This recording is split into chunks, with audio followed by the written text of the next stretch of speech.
pleased to see all of you, and so thank you for being here tonight. I'm Norm Tensing, and I am the president of the St. Croix Falls Historical Society. And in that capacity, it falls on me to introduce our speaker tonight. So I'm going to read an introduction. I am very happy to introduce our presenter, Haley Prochnow.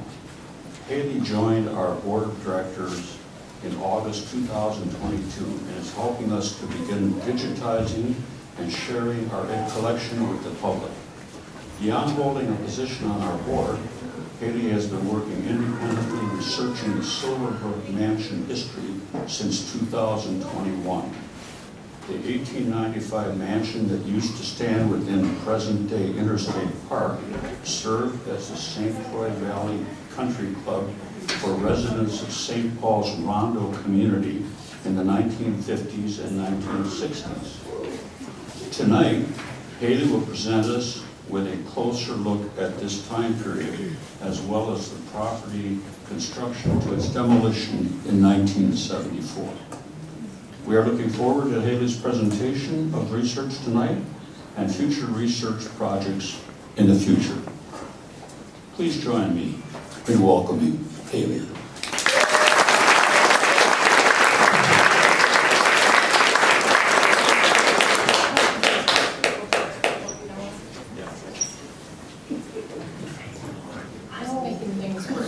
So first of all, there are a lot of you.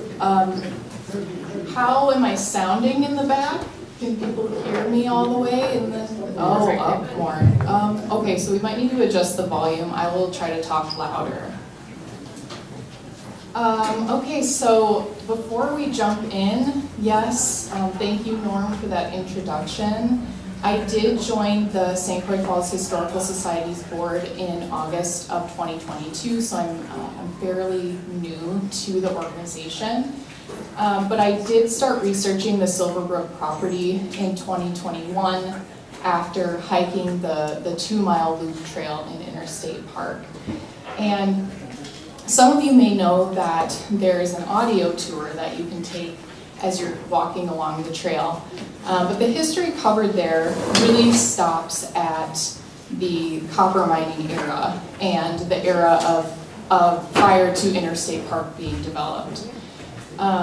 So that left a lot to be desired, and there was a lot for me to sort of dig into to find more property owners and find out more of the history of the property. So let's jump into it. Let's start with Silverbrook's origins. So Silverbrook was built in 1895 by Hezekiah Holbert, who was a wealthy grain broker from the Twin Cities. He didn't have a history in prospecting, but he had a really good idea that there might be mineral wealth and copper in the hills in the river valley. So he established the Holbert Mercantile and Mining Company, and he purchased 200 plus acres to sort of start this venture, as well as build himself a second home, which is the Silverbrook Mansion. So what you can see here is a couple of representations of Hezekiah Holbert. This photo here is his more professional portrait. And then the portrait in the middle is what I like to call his rugged individualist stage, where he was out in nature, trying to tame it and make money off of it, essentially. And then lastly, his wife Fanny is located on the other side of the screen. So the Holberts were from St. Paul, Minnesota, and they lived on the famously affluent Summit Avenue.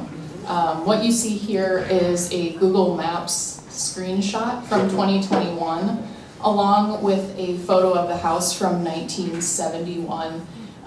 So this house was their permanent residence. It had enough room for 7 children, 3 live-in servants, and Hezekiah Holbert's mother. This means that the Silverbrook Mansion that you see here was really their second home, which is crazy to think about. So This was a 19-room limestone mansion overlooking the St. Croix River, and it had its own natural waterfall that it overlooked as well. There was enough room here for the entire family, as well as servants' quarters located on the second floor. It also came with an equipped water system that would essentially take all of the spring water from the property and feed it into the house. So it was natural mineral water being fed into the house. Here you see an aerial view of the property from 1953. So we're jumping a little bit into the future, but this is just to give you some more context of how expansive this property was. So the little yellow circle you see on the screen is the actual mansion. Behind it is clear cut about 90 feet down to the St. Croix River. And then all around it where it's clear cut, that was the estate. So that had man-made trout ponds, artesian wells, and different things of leisure that they could do on the property. So as it probably comes as no surprise, there wasn't a lot of wealth to be made from copper in the hills. It was essentially a failed venture on Hezekiah Holbert's part. And by 1908, he was ready to be rid of Silverbrook. He wasn't spending time there, he wasn't making any money, and he sold the property to really what becomes like a string of wealthy landowners. There's not a lot known about this time in the early 1900s. There are rumors that the property was owned by somebody during Prohibition who was bootlegging alcohol. However, I haven't found anything to really point to that. But I'm sure a lot of people in this room probably have stories they could share with me that they had heard. But we are going to kind of jump ahead now. So looking at the time period of 1929 to 1942 is really significant, in that we're looking at the property owners, Robert and Nina Payne, and they are the longest property owners of Silverbrook. So they did the most work on the property, they documented the property really well, and that's how we can really get an idea of how it really looked. This is a photo of Robert Payne and his dog. This is not inside Silverbrook, but I thought it was just too good of a photo not to include. So they were also from an affluent St. Paul neighborhood. They were from the McAllister Groveland neighborhood, if you're familiar with that. Their house is still standing today. It's really near McAllister College, if you're familiar with that area. They were an upper middle class family, again, purchasing Silverbrook to use it just as a summer playground for themselves. Here you see his wife Nina is at Silverbrook. She is standing next to the wading pond. If you hike out to the property today, you've probably noticed the circular stone foundation. It's actually this wading pond that they put in the 1930s. And then again, next to her is another photo of Robert with their prized pet. For whatever reason, these two loved putting their pets in all of their photographs, so you'll see some of that as we move forward. The other great thing about the Paynes is not only that they took lots of pictures, but Robert Payne actually wrote a complete guide detailing the property, the footprint, everything that we would want to know. He wrote about it. And he put it in this pamphlet that I found at Interstate Park. It's called Silverbrook on the St. Croix. So my guess is that he actually developed this in order to be able to sell the property. Just some of the language that he uses in the writing points to that. But in reading this, we find out some really incredible things. So not only was there a 19-room mansion, there was a 2-car garage, a stone tool house, a stone pump house for pumping the water, a water tower to house the water that went into the home, a stone barn, and then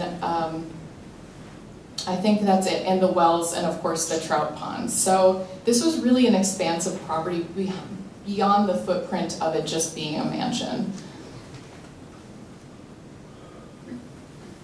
Some other things that Payne lets us know about in this booklet, he and his wife really outfitted the property with some modern amenities at the time. So they input radiator steam heat, they ran electricity to the property, which was difficult because the only way they could get electricity there was a special line from St. Croix Falls that went all the way out to where Silverbrook was. Outside of that, he writes about the springs having healing powers. So the natural water in that area, whatever minerals were in it, were said to be cathartic and to help heal ailments of the liver or stomach, which is so interesting because that story comes up in other areas of the river valley, of essentially the water having these healing properties.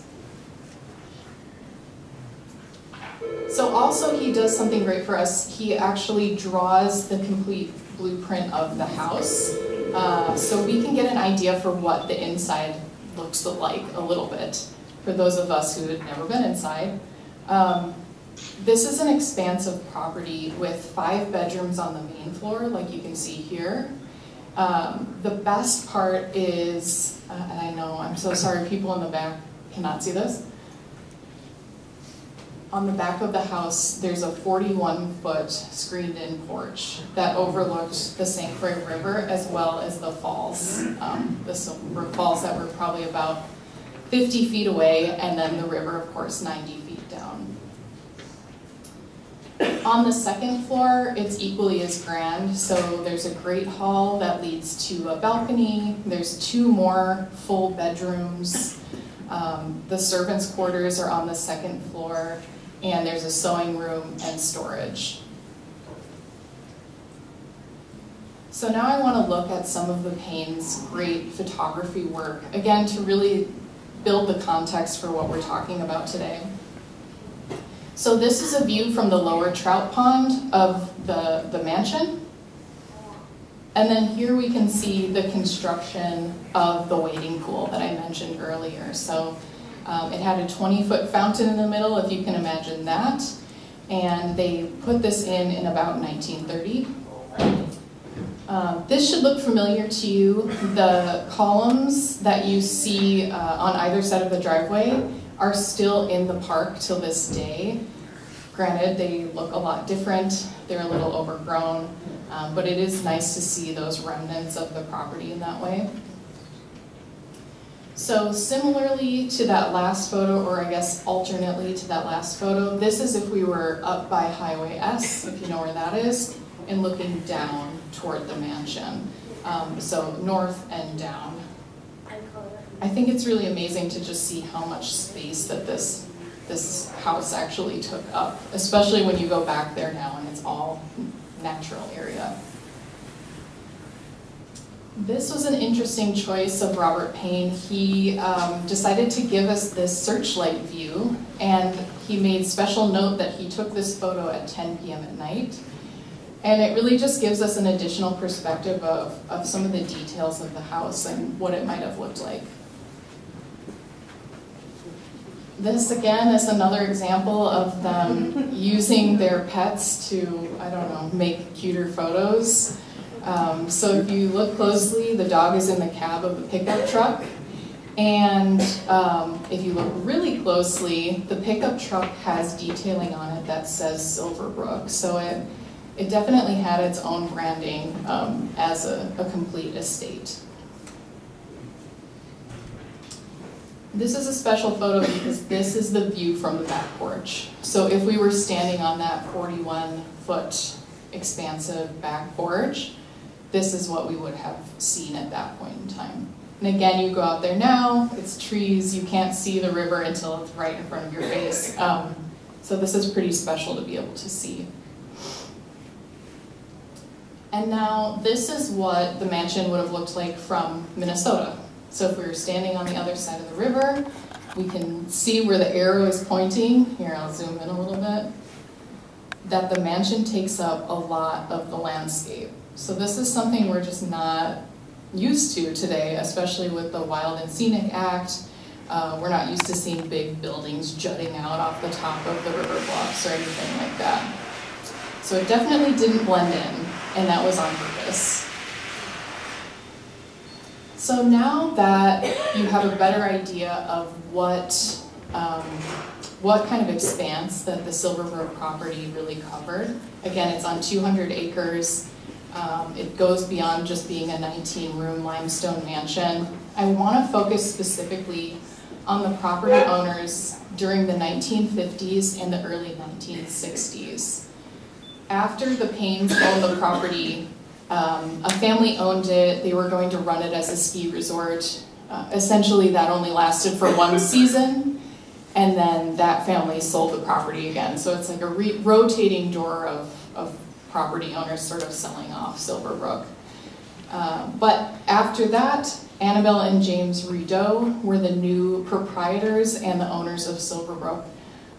And so we're going to look at them and their lives today, as well as what they did with this property. So when I first started this project, I reached out to Interstate Park, and I was able to procure a typed property owner list. And it was, it was clearly homemade. There's lots of typos, lots of incorrect dates, things like that.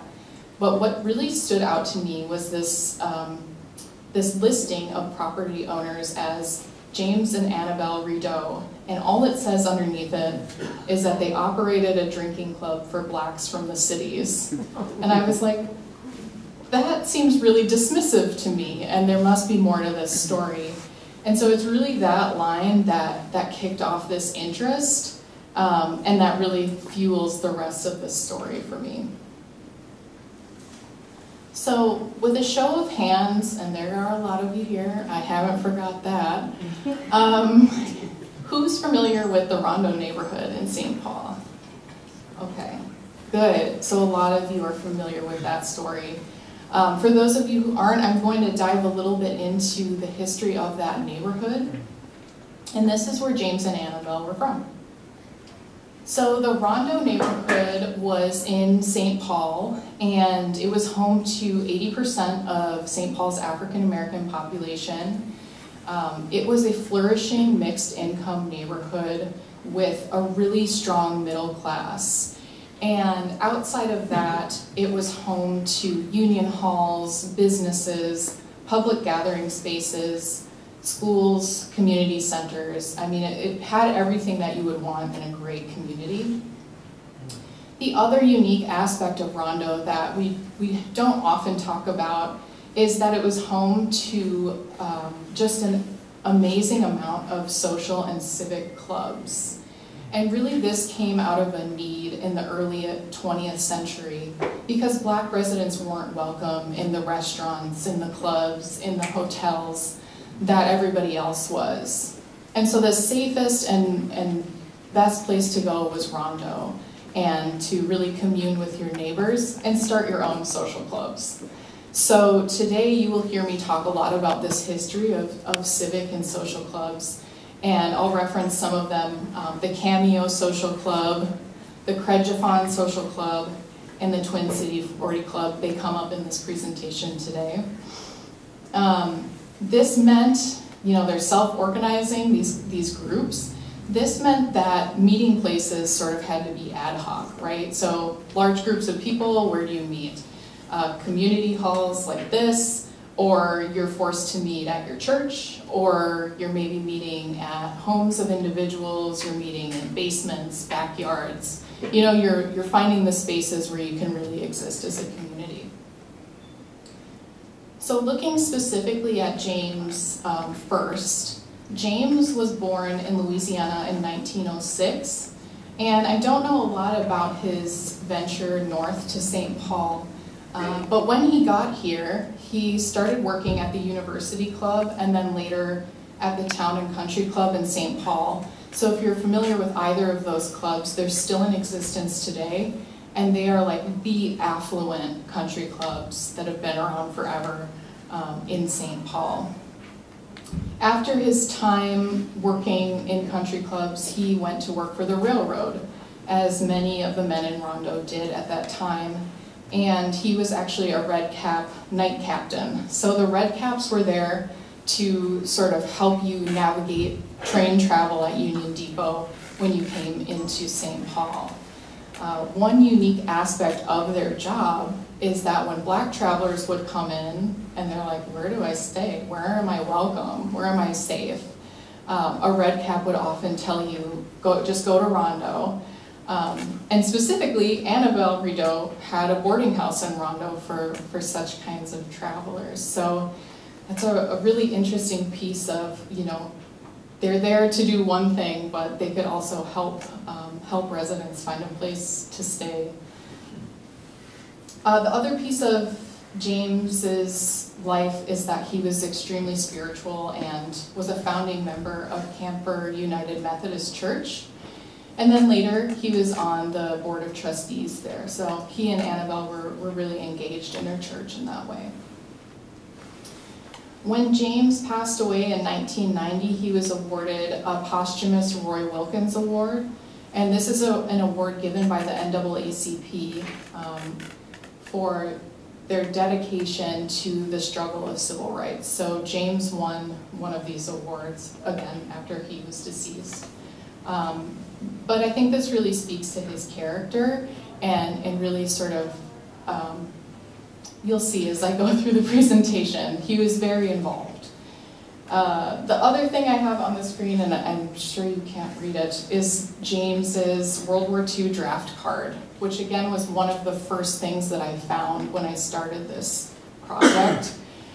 There's three main pieces of information here. It states here that he was employed at the University Club at this time. His wife was Annabelle Rideaux, and that his address was 707 Rondo Avenue. So this is Annabelle. This is lovely Annabelle.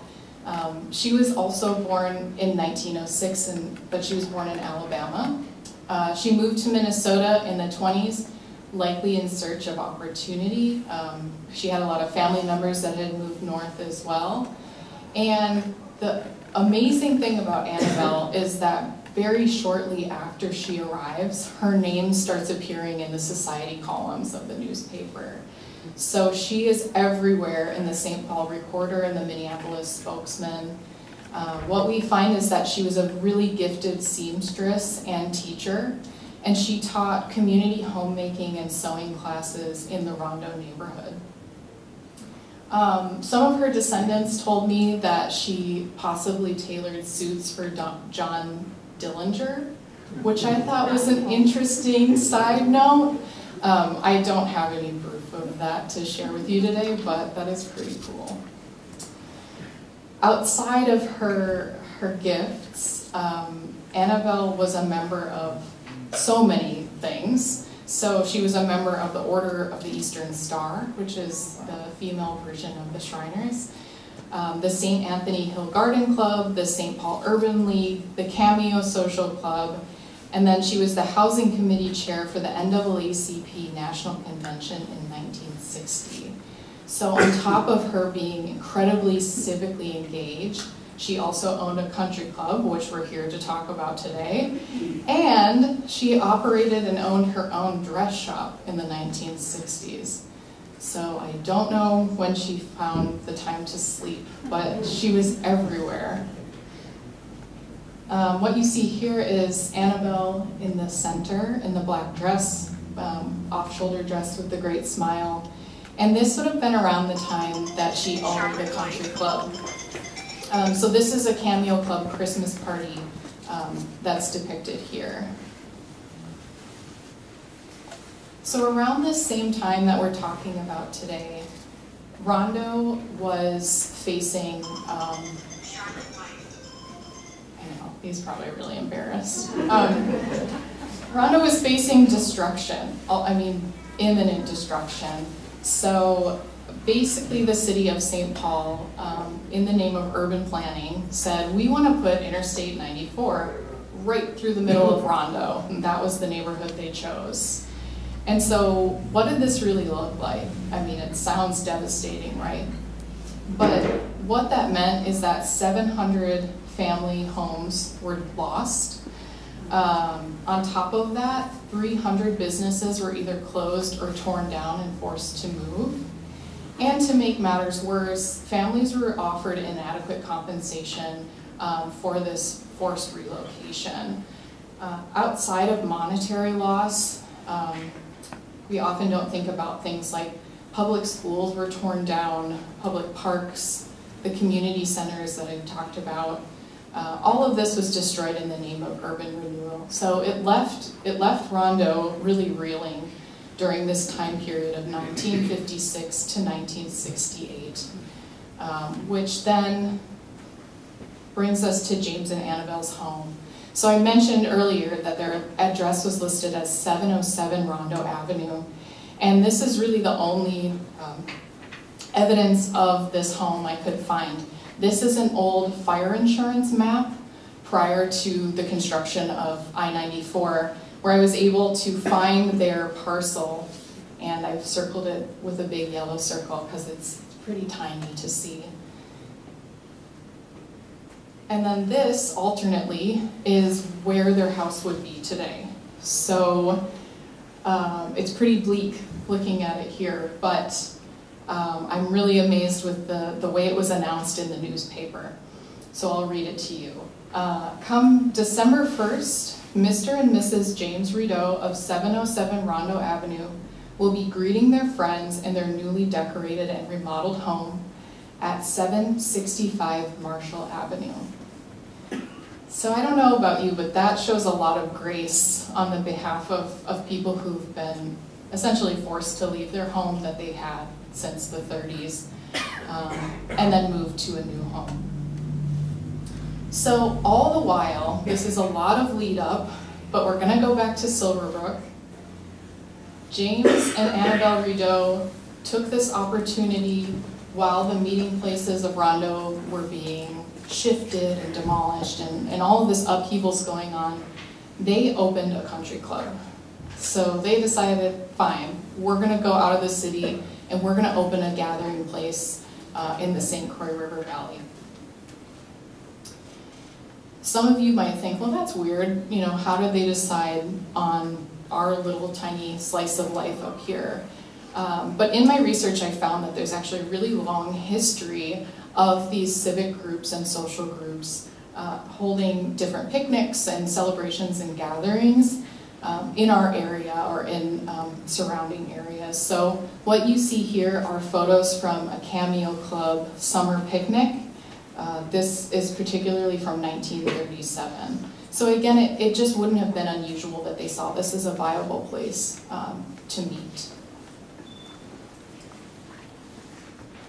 So the first public mention of the St. Croix Valley Country Club happens in 1957.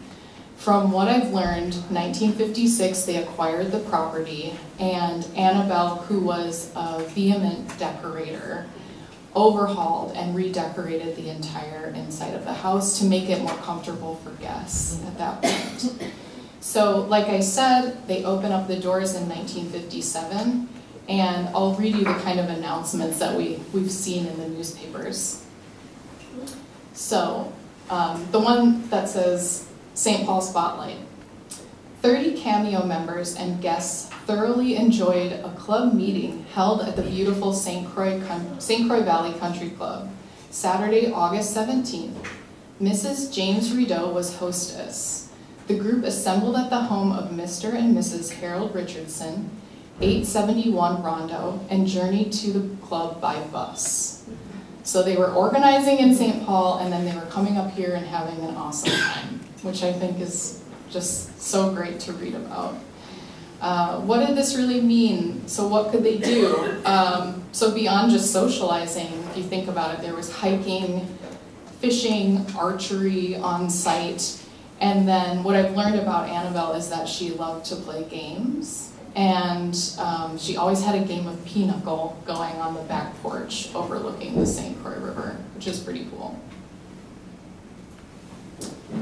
So now I want to focus on a really instrumental event that happened at the St. Croix Valley Country Club, or Silverbrook.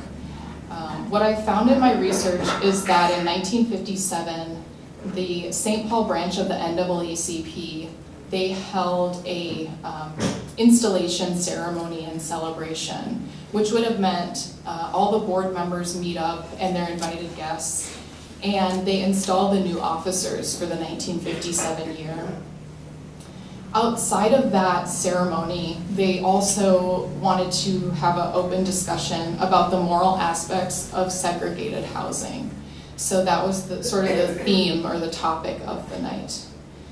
I've included two of the board members here. Reverend Floyd Massey Jr.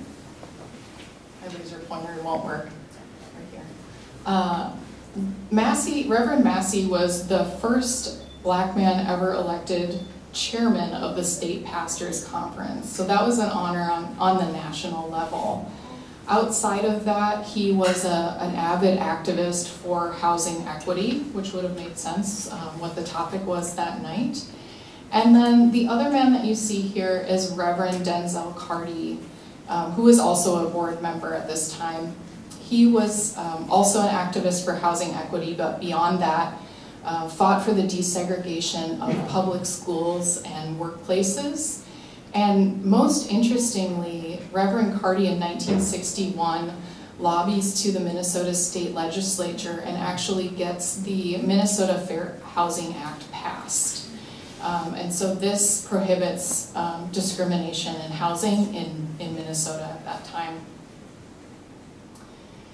So we're going to take a little bit of a trip here, but the day after this installation ceremony at Silverbrook, Reverend Carty and Massey go back to St. Paul, where they are attending a meeting with Martin Luther King Jr., who had been speaking earlier that day at an engagement. And so the photo you see here is actually taken in Reverend Massey's home. He is seated next to Martin Luther King Jr., and behind him is Reverend Denzel Carty. And so I really include this photo not to suggest that MLK was hanging out at Silverbrook. There's no proof of that, but it's really to show you that the civil rights movement had so much momentum at this time in history, and it touched every corner of the United States. So not only did we have these really great local civil rights leaders, but they were connected on a national level, which I think really kind of hits home and connects us here in the St. Croix River Valley. So going back to the newspaper clips, again, there's just all of these events week after week of all these celebrations happening on the property. And for years, we're learning that there's birthday parties held here, club parties, there's debutantes hanging out. All of these wonderful and really positive events were happening. And in all of these newspaper clippings, we really get to know Annabelle. She was really the lifeblood behind this country club, and she has been described as the quintessential high society hostess.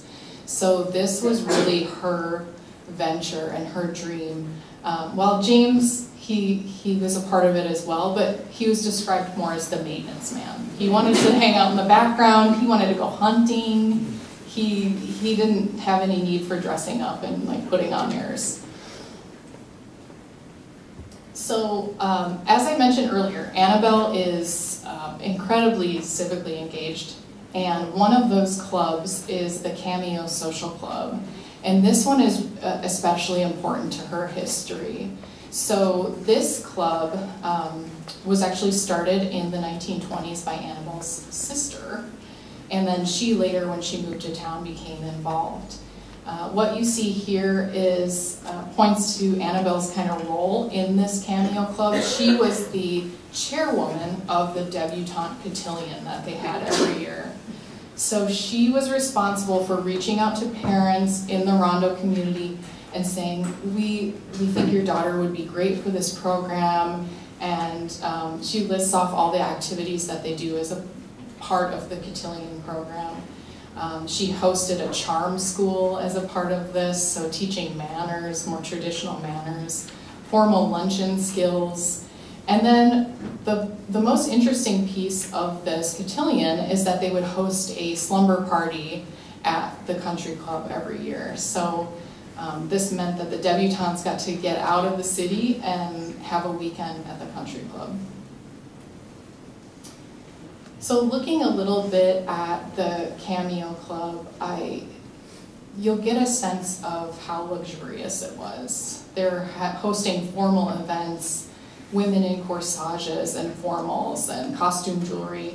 But their club motto is really, really good and something I wanted to share with you all. So the Cameo Club motto is, "Down not the one that is down, cheer them up in their sorrow. This old world is a funny old world, and you may be down tomorrow." So this was really an organization that was about lifting one another up and celebrating one another. And it was unique in that men and women could join. So a lot of these social clubs, they would divide by the genders, they would, I don't know, whatever you didn't want your wife to know about and vice versa. Nope, not with the Cameo Club, everybody was invited. One piece of this is, I spent a lot of time at the Minnesota Historical Society, and I don't think a lot of people know this, but they have a vast collection or an archive of donated materials from these social clubs that we're talking about today.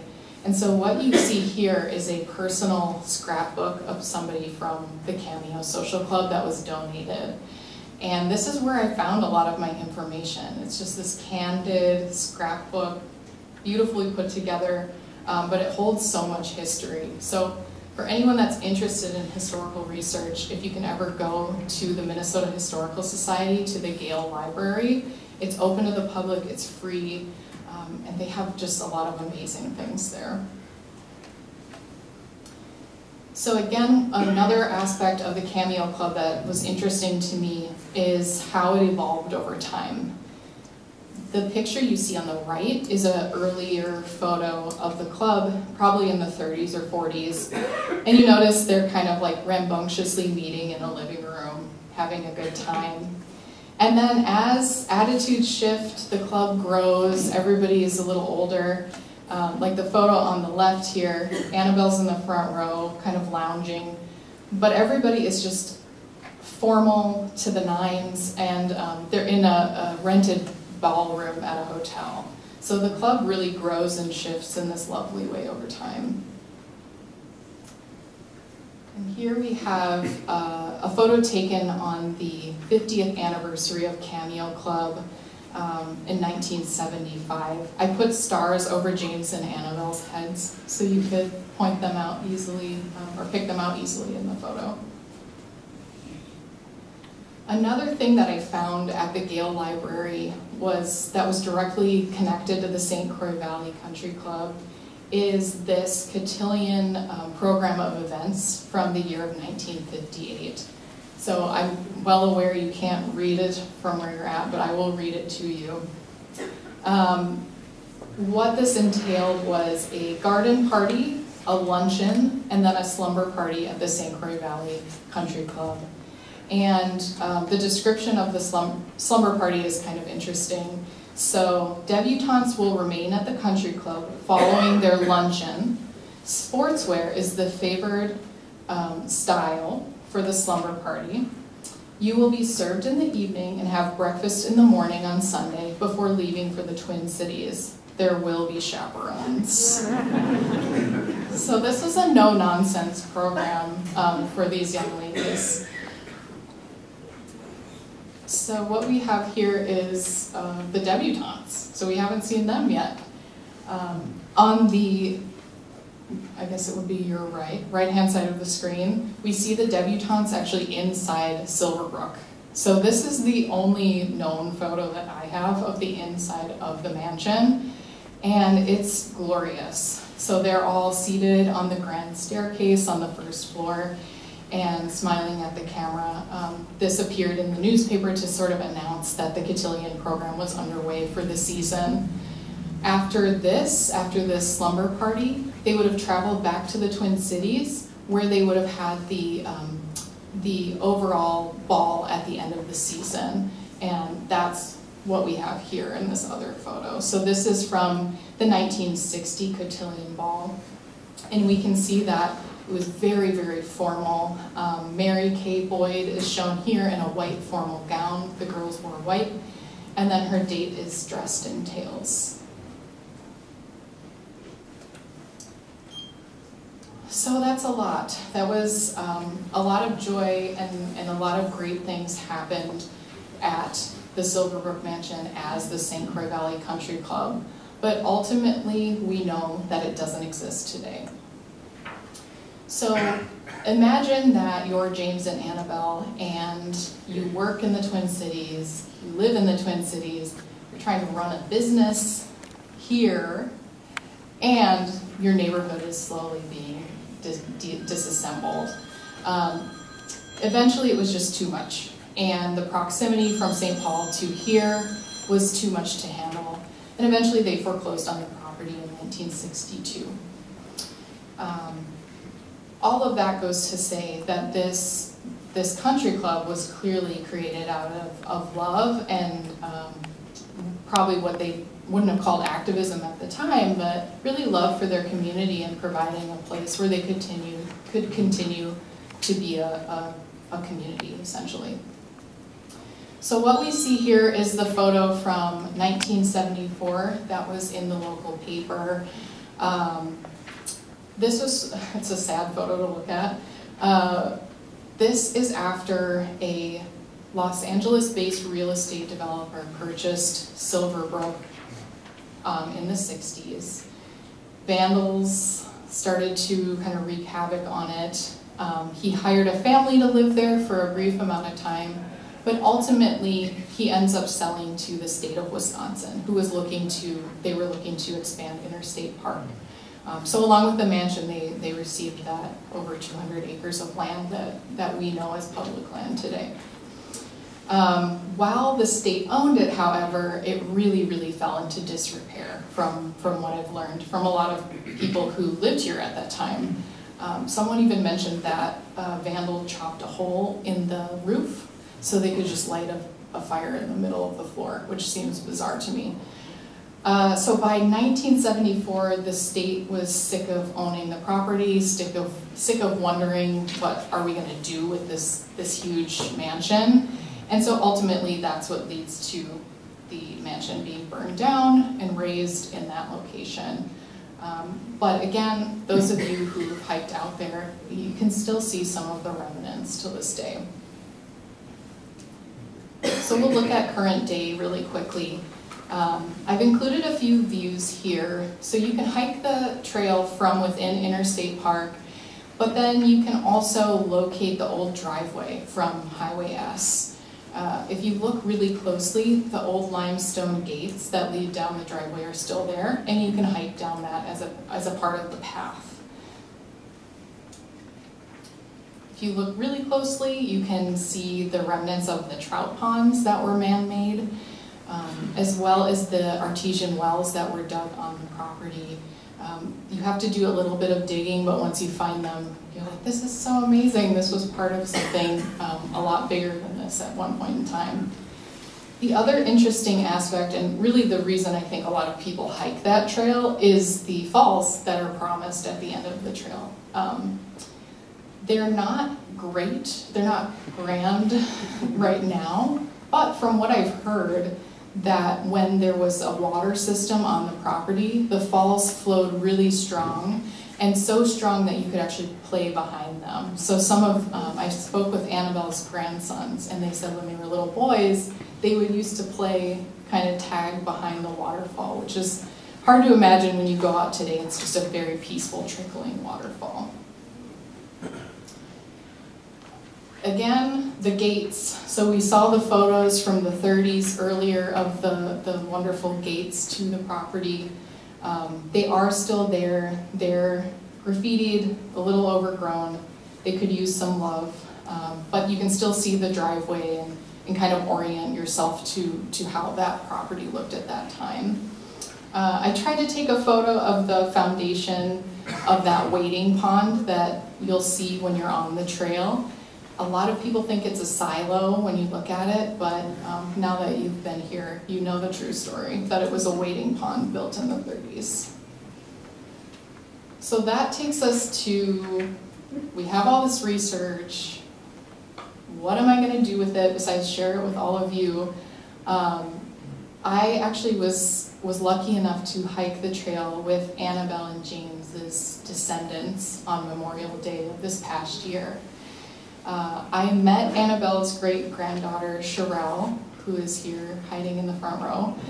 I met her on Ancestry.com, which sounds so strange because that's not normally a place you really meet people that you're not related to and don't know.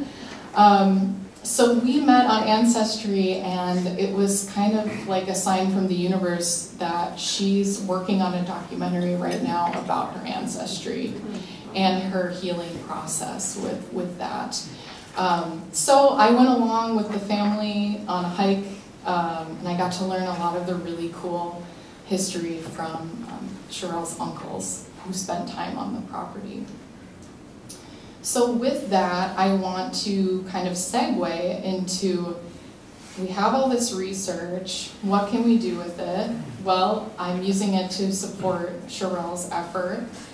And as a part of that, I want to show you what she's working on. So I just shared with you all the stuff I've been doing, but what does this look like for Sherelle, who's exploring her ancestry?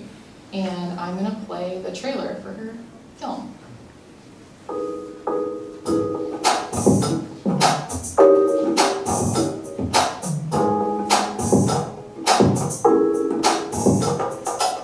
When people ask me where I'm from, and I tell them Minnesota, they usually respond, I didn't know there were black people in Minnesota. The other go-to response, you're the first black person I've met from Minnesota. Or, ain't that where Prince is from? It's 2021. Don't people know black people are everywhere? But how did black people get to Minnesota?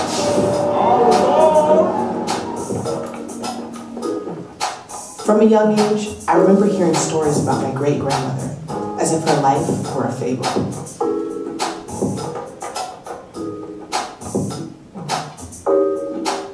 As I became older, I started to notice that much of my ancestors' history had been lost or romanticized, and there was still so much more to uncover.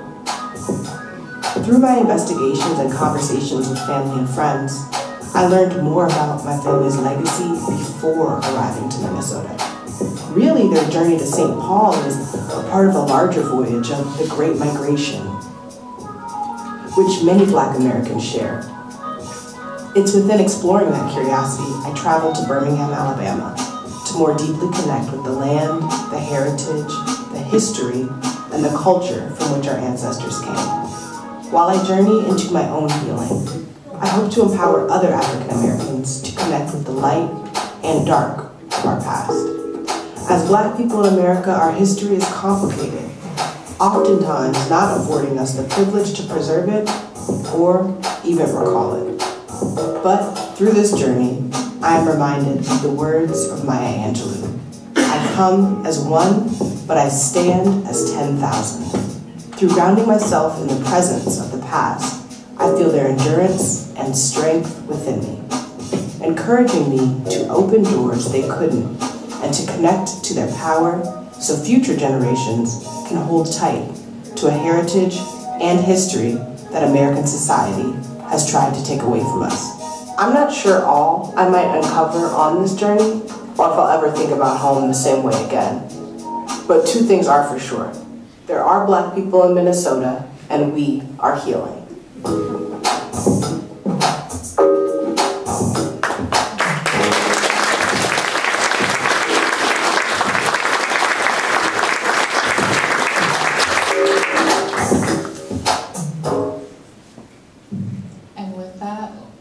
Would you close us out with a few comments, if you're comfortable with it? Yeah, round of applause for Haley.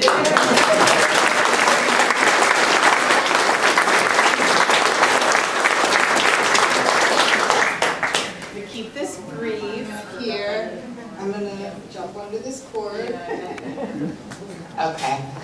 Okay, so it's really rare to come across a Haley Prochnow while documenting your own ancestral healing journey, and for that I feel so grateful, and grateful for everybody here today.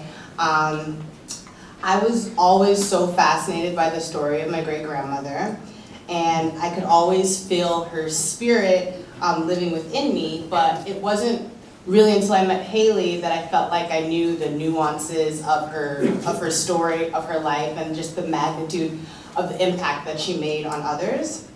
And so while we were able to highlight so much of the high society that she represented in her own journey today, the reason it's a healing journey for me is because for decades and decades and decades, a lot of these stories I could never get from my family, from my aunts, from my uncles, because there were so many sensitivities around it. It's still really heartbreaking, the story of the Rondo community, and then learning really how the St. Croix Valley Country Club also was foreclosed for her is just a reminder of why you have to dig so deep sometimes to get those stories. And so, taking a little bit of the burden off of me, Haley did a lot of this hard work, and I hope that you all had the chance to read her article that was in the St. Croix 360 that dives even deeper into a lot of this research. And when I was telling some of the folks that are working in the Rondo Reconnect initiative right now, they're working on an initiative to make a land bridge over where 494 is. It's a long way from being complete right now. It's still an idea, but they're putting a lot of momentum and resources behind it. And as I was exploring that movement with them, Keith Baker, the executive director, was telling me a lot about how he wishes he would have known this story, because he used to bring a lot of African Americans from the Rondo community to St. Paul. And there's also stories of a slave from 1860, an enslaved woman, shall I say, named Eliza Winston, who actually gained her freedom coming to Wisconsin when she was brought up from her slave owner in Mississippi, and was supported by abolitionists during that time, and was whisked up to Canada to find her own liberty. And 100 years later, it's so beautiful to know that my great-grandmother, who, as I was on Ancestry.com researching our own family history, I know that my great-grandmother's grandmother, my fourth grandmother, was looking at her, she lived her life as a domestic servant in Selma, Alabama, and 100 years later, her sweet baby great-granddaughter was able to provide a place of respite and community for the Black hardworking class that just wanted to have some fun and have a place to get away themselves in St. Croix. So I've been blessed for the opportunity to investigate this history for my family, and I'm thankful for Haley and all of you for being here today on this journey.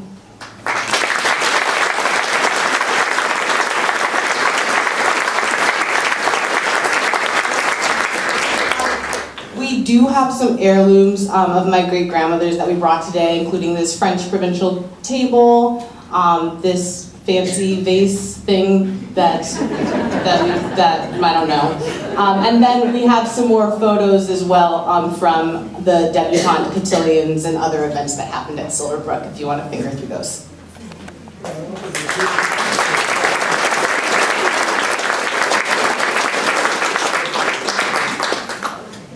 Oh my goodness. Well, that's all I have for you, but I do want to sort of plug the Historical Society for a moment. So many of you have showed up today from this area, and I'm so thankful for that. And if you want more programming like this in the future and more access to history like this, I really would encourage you to become members of the St. Croix Falls Historical Society. And we have some forms as you're walking out the door. If you're interested, just pick one up and send one in. So thank you. Thank you for listening.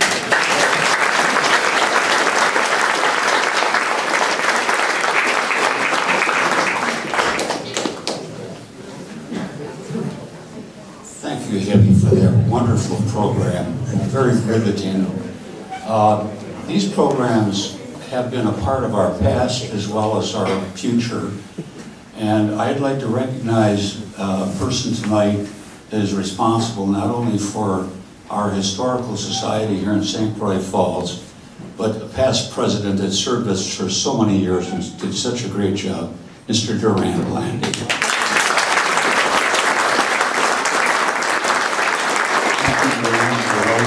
For us. And I think that concludes our program tonight, and thank you all for coming.